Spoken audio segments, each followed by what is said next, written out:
Back to the Tournament of Champions has been his driving force. But he'll have his hands full with this guy right here.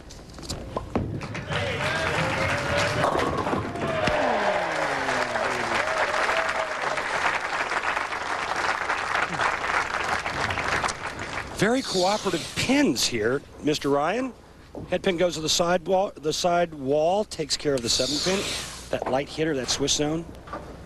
Very nice. And look at the eyes and look at the focus of this man. Future Hall of Famer Norm Duke. Claims the confidence is at a high level. However, comes in a bit high there. A little break to get 8 pins down. 3-10 up. Excuse me, Dave. Actually, a bad break because the pin rolls over and knocks the 6 pin out, and now that creates a split. You'd make this the same way you would have made it if the 6 pin was standing there, but now he's got to get the ball in between the 3 and the 10 pin. Cover both pins with the ball. He's going to throw it straight at the spare. Or this split, I should say. His goals, getting to and winning majors. Big cover there, and becoming PBA Player of the Year again, as he was in 2000. Golf to tell you about, 3:30 Eastern Time, 12:30 on ABC. Tiger Woods, Phil Mickelson, Mark O'Meara, and Fred Couples shoot it out at Thanksgiving Weekend Classic. The Conagra Foods Skins game on ABC. Coverage begins at 3:30 Eastern Time out in the desert. Beautiful part of California. $100,000 for a couple of skins for Phil. And Fred Couples has made a nice career just in the skins game, winning over $2 million. Long approach. Norm Duke. On lane 27, he's perfect. And a very similar line to the Dave Traber line. That ball there looked like it was just a pinch faster than the ball that he threw in the right lane, which would make sense. That ball holds its line. The one on the right lane went high. Just a pinch left of where Traber was playing, right around the 6th, 7th board. Same result. And Doug Kent's going to be playing left of Norm. And that was the beauty of this lane condition this week. He could play all over the place. Get up! Yeah! Talking to it, baby. You see, to me, when watching Doug Kent's career over the years, it's always been about one thing, Doug Kent, and the confidence, his mental confidence that he has in his ability. When his confidence is high, like it is now, because of what he did when he went home and worked on his game, he's almost unbeatable. Because personally, I think he's got one of the best physical games out here. He can do anything to a bowling ball he wants.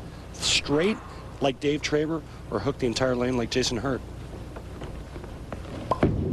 Versatility and variety can help you a lot as the lane conditions vary. Double wood there. That's his spare to contend with. This year, slim in the earnings department after a great season a year ago. 120,000 of that 189.10 came at the World Championship. Yeah, that's a nice hit. All set. Still, that puts him at $69,000. He's only won $6 grand. And he's struggled with ball reaction early on.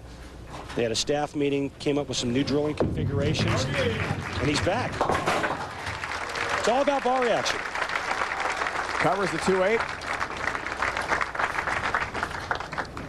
Mentioned on a whim, changed the layout of the ball yesterday, and he's sticking with that through the wild card match victory. And now into the semifinals with Norm Duke.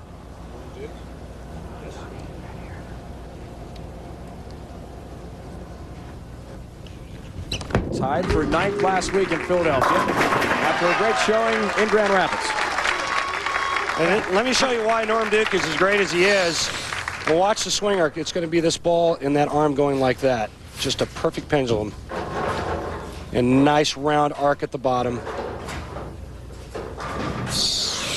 November 17th, Randy, sorry. 220-206 loss to Eugene McCune, who won his first ever title. And he bowled a great game. He did. That first ball in the first frame was definitely a lot slower than the last two. Strike here, 12-pin lead. What a huge break. That ball went high, trips a 4-7-10 out. Now, if it would have been the slower ball speed, that would have been a big, ugly split. He got the ball left, but speed is one of the things that controls the amount of hook. It reduces friction. The harder you throw it, the less chance the ball has to hook.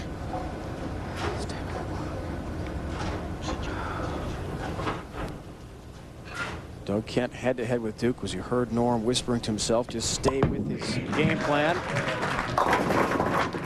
It was a special format that gave him a tie in Virginia Beach, 95. See, what I see early on now. Hit him, he gets him. Okay.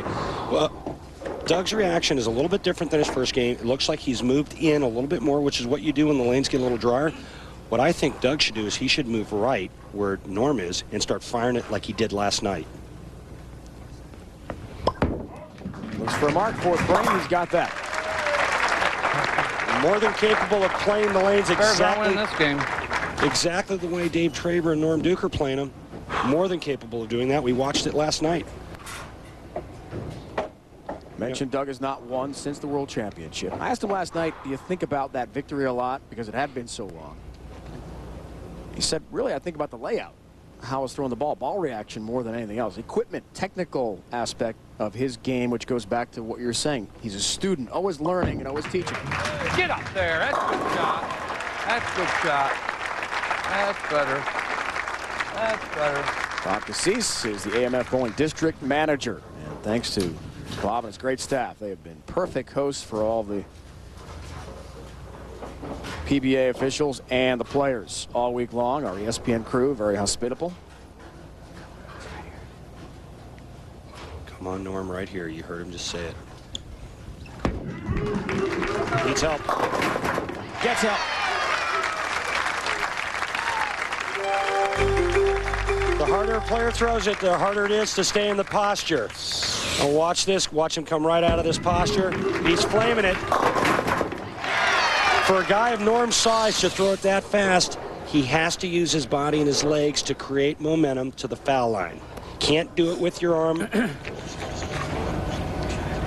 Real soft hand at the bottom of the swing. Get those feet moving. Create momentum. Randy looks here for a 4-bagger. And a 33-pin lead. Make it a 5-bagger, right. 33-pin lead if he gets it. He's got another one. Little late help on the 7-pin. He'll gladly take it. 33-pin lead for